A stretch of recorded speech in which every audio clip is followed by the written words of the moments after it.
warahmatullahi wabarakatuh. Piye kabar sedulur? Semoga semua dalam keadaan sehat walafiat ya. Senang sekali berjumpa lagi bersama saya Winda Melantika dalam Bingkai Bincang Kreatif bersama Dinpora Parpati. Nah, kalau di hari-hari kemarin kita membahas mengenai beberapa sektor industri kreatif, kali ini kita masih melanjutkan ya sedulur ya. Kali ini kita akan membahas mengenai sektor musik. Dan spesial di episode kali ini saya tidak pernah sendiri. Di sini saya sudah ditemani oleh dua lelaki ganteng, karena saya di sini cewek sendiri jadi yang dua ganteng gitu kan. Garing ya Mas ya. Tawa dong. Crispy ya. Nah, di sini ada Mas Alan Wijanarko selaku produser musik. Gimana kabarnya Mas Alan? Luar biasa, apa kabar juga? Baik, kok lemes sih Mas? Ya semangat dong. Iya semangat, gimana semangatnya? Terus juga ada Mas Adi Nugraha selaku praktisi musik. Gimana kabarnya Mas Adi? Luar biasa juga. Luar biasa. Gimana lancar di masa pandemi? Dianggap aja lancar. Dianggap aja ya, lancar dianggap ya. aja Semua lancar. harus disyukuri. Ya, betul. Oke. Nah mungkin ini sedulur sudah tidak asing ya dengan dua lelaki di samping saya ini. Mungkin dengan saya pasti asing, tapi dengan dua pelaku musik ya mungkin ya sudah tidak asing lagi. Nah Mas Alan mungkin bisa diceritakan sejak kapan sih mencintai musik sehingga sampai detik ini bisa menjadi seorang produser musik? Perjalanannya seperti apa? Perjalanannya ya, oke. Kenapa mencintai musik gitu ya? Waktu itu memang dari kecil katanya gitu ya, umur 3 tahun gitu ya, kata orang tua gitu suka dengerin musik kemudian menirukan gitu kan. Berarti dari kecil katanya memang sudah mencintai musik itu. Suka gitu. tongtek gitu berarti Iya ya? suka ya. Nah, ditirukan Pantes ya berisik setiap malam irama ya? beatnya gitu ngikutin gitu katanya. Terus kayak ini emang di musik nih ya. Nah, akhirnya mulai diarah-arahkan gitu, diajarkan musik dari sejak kecil gitu kan. Terus mulai benar-benar menghidupi musik lah, istilahnya menghidupi musik kalau saya. Itu dari lulus SMA. Jadi lulus SMA itu kan kuliah gitu kan. Kuliah kalau orang tua mesti memilihnya kebanyakan orang jadi dokter atau jadi betul. apa ya yang sudah jelas lah Yang sudah untuk jelas. penghasilannya atau apa ya gitu ya untuk masa depannya gitu. Tapi saya memilih memberanikan diri untuk memilih kuliah di jurusan musik gitu kan. Yang mungkin orang-orang ya kebanyakan menganggap kuliah kok musik gitu kan. Kuliah itu ya yang sudah jelas dong masa depannya gitu. Kalau musik mau jadi apa gitu, jadi musisi ya nggak perlu kuliah juga sih gitu kan. Nah dari situ mulai saya bertekad untuk menghidupi musik gitu kan. Akhirnya ya udah saya bertekad menghidupi, akhirnya kuliah dong. Kuliah biar mengupgrade semua yang sudah dipelajari dari sejak kecil gitu kan. Untuk kemudian ya semoga nantinya menjadi profesional di bidang itu gitu. Jadi kalau ditanya sejak kapan sih mencintai musik itu ya dari SMA itu sebenarnya kalau benar-benar saya sendiri merasakan kalau saya benar-benar mencintai musik. Di sini Mas Alan sebagai produser musik, sebenarnya apa yang dilakukan sih Mas? Apakah Mas Alan tuh juga bisa melakukan menggunakan semua alat musik atau sebagai komposer atau seperti apa? Mungkin teman-teman ini juga belum banyak yang tahu termasuk saya. Ya, jadi istilahnya produser musik mungkin belum banyak yang tahu dan memang di industri musik itu juga jarang perdengarkan gitu kan, disebut juga. Yang tahu pasti penyanyinya siapa gitu kan. Ya. Pasti lagunya, misalkan lagunya siapa kita sebut artis A. Yang tahu ya yang nyanyi gitu ya. Kemudian mungkin kalau ada yang live gitu kan, pengisi bandnya yang main musik siapa sih gitu. Ternyata di balik itu misalkan yang tanpa offline gitu kan, yang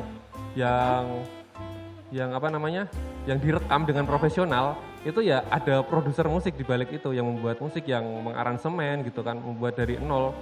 Dan ada komposer itu jadi dia termasuk songwriter, jadi menciptakan lagu juga kayak gitu. Menciptakan lagu. Ya, itu jarang disebut juga seperti itu.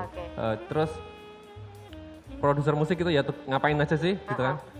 Jadi ya benar itu harus bisa menguasai alat musik. Paling enggak dasar-dasarnya aja lah gitu ya. Dan paling enggak menurut saya kalau yang sudah saya lakoni gitu ya. Jadi yang paling utama itu malah ada orang menyebutnya itu instrumennya produser apa sih? Mouse. Oke, maksudnya gimana tuh Mas? Mouse komputer itu ya. Nah, jadi dia instrumennya pakai mouse. Membuat musiknya menggunakan mouse gitu ya. Istilahnya digambar virtual gitu kan. Oke. Gitu. Berarti gitu. Dari ada juga yang serumit itu ya Mas ya ternyata? Iya betul. Tapi kalau saya pribadi enggak pakai yang itu, saya pakai yang manual, jadi keyboard, pakai bass ya, main bass sendiri, gitar sendiri. Makanya tadi paling enggak ya bisa sedikit-sedikit di alat musiknya. Semua alat musik. Nah itu tadi kembali lagi kenapa saya mengambil studi musik gitu kan. Musik supaya ya. bisa menguasai semuanya. Oke, mungkin selain menjadi produser nih sebenarnya nama Mas Alan Wijanarko sudah melejit ya, mungkin terutama di Kabupaten Pati bahkan mungkin nasional juga. Tapi jujur, saya sering mendengar nama Mas Alan di bidang musik, tapi saya belum tahu, maksudnya mungkin teman-teman juga masih ada yang penasaran prestasi-prestasi yang telah diraih Mas Alan selama ini, mungkin bisa diceritakan Mas.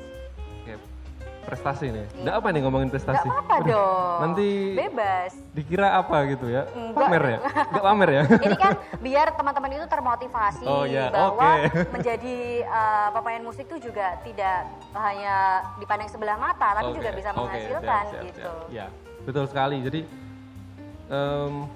saya bersyukur gitu ya mengambil bidang musik, memilih musik itu benar-benar bersyukur. Karena ya dari situ bisa dieksplor banyak hal gitu kan. Apalagi produser musik. Jadi nggak cuma membuat musik. Jadi keuntungannya di produser musik gini. Kalau misalkan di band gitu ya, kan biasanya setiap orang menguasai hanya satu instrumen. Kalau produser dia satu orang membuat seluruh musik itu. Gitu.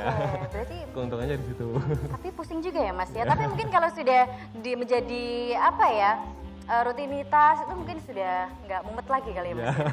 Terus ya di situ bersyukurnya bisa karena bisa membuat musik sendiri gitu kan. Akhirnya berani untuk ikut kompetisi-kompetisi membuat musik. Itu kan kita tidak perlu melibatkan orang lain untuk membantu proyek kita kan. Cukup ya udah saya sendiri yang buat. Individual ya Mas. Individual. Paling cuma butuh penyanyi gitu aja, mencari untuk mengisi vokalnya gitu kan. Yang sesuai dengan karakter apa yang diinginkan berarti ya. Jadi kalau prestasinya saya lebih ke menciptakan lagu, kemudian cover-cover gitu ya, ada kompetisi-kompetisi nasional.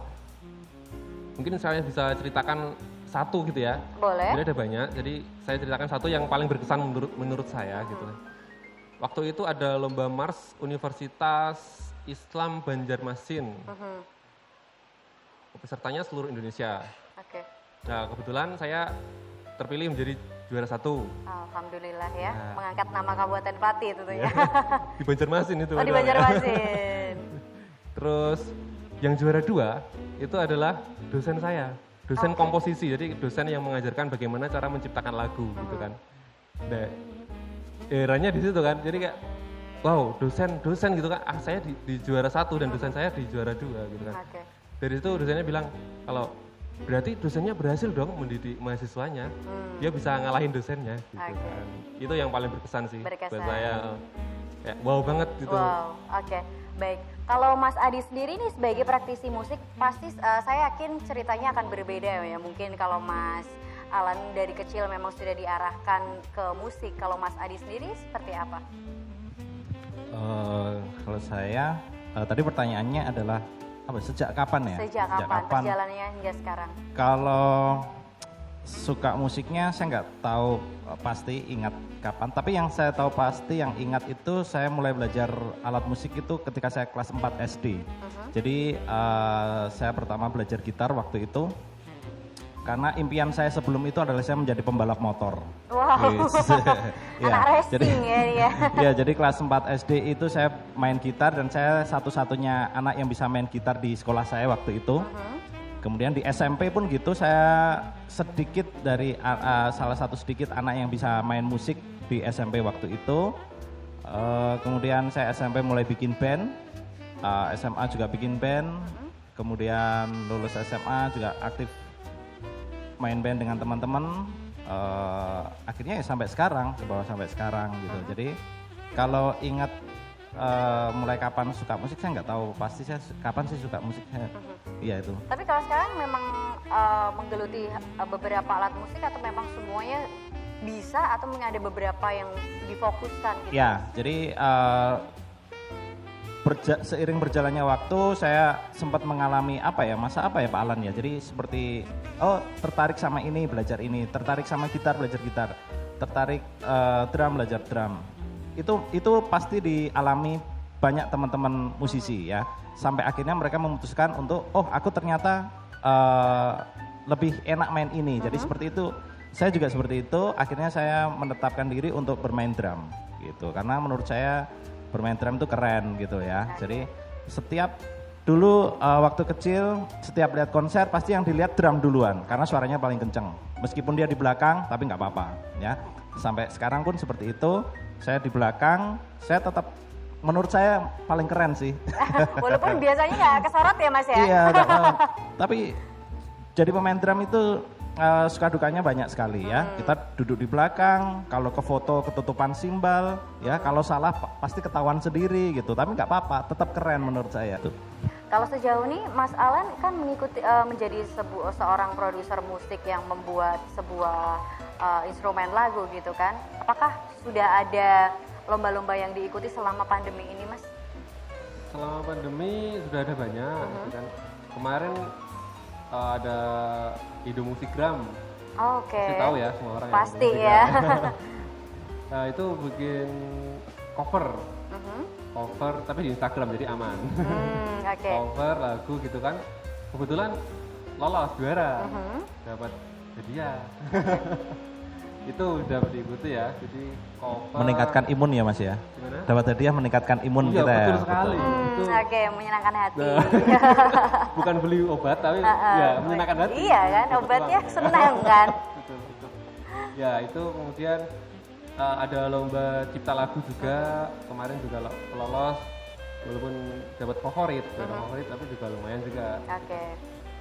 Mengasah kreativitas daripada itu ya gak ada. Daripada gabut ya. Ya mending ikut lomba-lomba gitu ya kalau misalnya ada. Harus terus dong. Oke, mungkin boleh. Ikut aja, ikut lomba. Teman-teman juga jangan aku nggak bisa apa-apa, nggak mau ikut lomba. Aku nggak bisa nyanyi tapi pengen ikut lomba nyanyi bisa nggak Mas? Bisa banget. Rekaman di masak musik. Ya, bisa sekali. Jadinya Zaman sekarang apa sih yang nggak bisa? Ikan, ya. Semua bisa sekarang. Udah nggak mau menyebut studionya.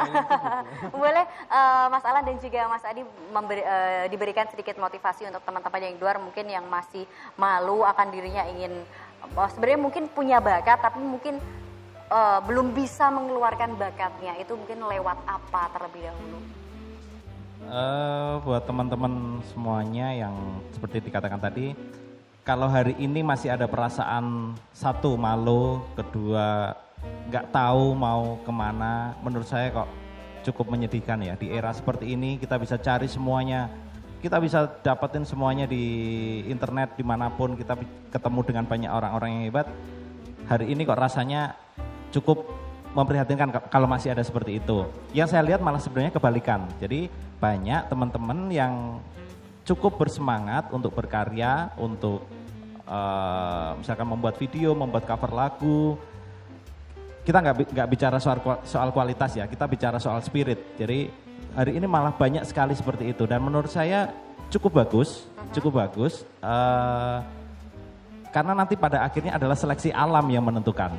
Ya, jadi tapi kita nggak perlu takut seperti itu selama kita berangkat dengan niat awal yang baik, dengan niat awal yang jujur tanpa mau merendahkan yang lain. Saya pikir kita akan tetap mendapat hasil yang baik seperti itu. Oke, mungkin kesimpulan kita yang bisa kita ambil hari ini terutama di masa pandemi ini kita harus tetap eksis dan juga berkarya walaupun kita tidak bisa tampil yang biasanya kita show off seperti itu, kita bisa berkarya lewat mungkin yang tadi sudah disebutkan Mas Alan, kita bisa menggabung-gabungkan video dari berbagai macam daerah, ada yang gitar, ada yang menyanyi, ada yang lain sebagainya. Mungkin dari Mas Adi juga bisa masih terus melaksanakan mengajar ya, mungkin secara daring dan juga sesuai protokol COVID seperti itu. Dan tentunya saya ucapkan terima kasih kepada Mas Alan dan juga Mas Adi yang sudah sama-sama berkenan hari ini menemui saya. Nanti kapan-kapan lah main ke studionya Mas Alan dan juga Mas Adi, kita ngobrol-ngobrol lebih jauh karena sepertinya membicarakan soal musik itu tidak cukup ya untuk waktu yang singkat. Tidak ada karena habisnya. musik itu luas. Ya, betul. Gitu kan. Oke, baiklah sedulur, sampai jumpa di episode berikutnya. Akhir kata saya Winda Melantika pamit dan sampai jumpa di episode Bincang Kreatif selanjutnya. Tetap di Dinpora Pati Channel.